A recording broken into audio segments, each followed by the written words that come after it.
ये बताना चाहता हूँ कि मूंजी में यूरिया खाद पानी लगाने से पहले डालनी चाहिए या खड़े पानी में डालनी चाहिए, कैसे डालनी है? अब देखें, मूंजी को यूरिया खाद हर एक ने डालनी है, डल रही है, ज़ोरों शोर से डल रही है, सबसे ज़्यादा यूरिया ही यूज़ होती है।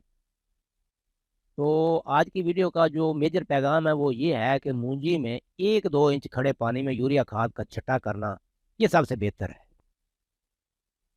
4 इंच या ज़्यादा पानी में यूरिया खाद का छींटा ना किया जाए, क्योंकि अगर ज़्यादा पानी में छींटा करेंगे तो ये कुछ लीच डाउन भी हो जाती है, बह कर नीचे चली जाती है, कुछ ज़ाया होने के चांसेस हैं। कम पानी में डालने के अगले दिन बाद दोबारा पानी लगा दें, वो ज़्यादा बेहतर है।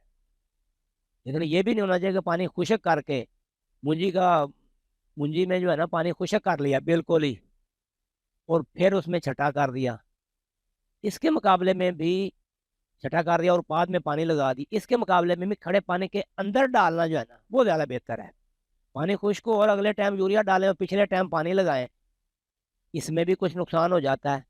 या एक दिन उस पहले दिन पानी नहीं लग सका, अगले दिन पानी लगाना पड़ जाए, तो ये तो वोलेटाइल इन नेचर है, कुछ उड़कर ज़ाया हो जाती है। आपको पता है कि ये फ़ज़ा से ही ली जाती है, फ़ज़ा में उड़ के जाने की कोशिश करती है, तो खड़े पानी में डालने की सिफ़ारिश की जाती है।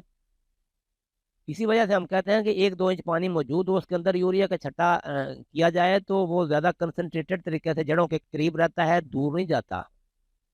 इसी तरह भरपूर धूप में डाली जाए तो भी नुकसान ज़्यादा होता है। सुबह या शाम के वक़्त या ठंडे मौसम में या बरालूद मौसम में जब डाली जाती है, तो फिर ये वोलेटाइलाइज़ेशन लॉस जो है ना, वो भी कम से कम हो जाता है।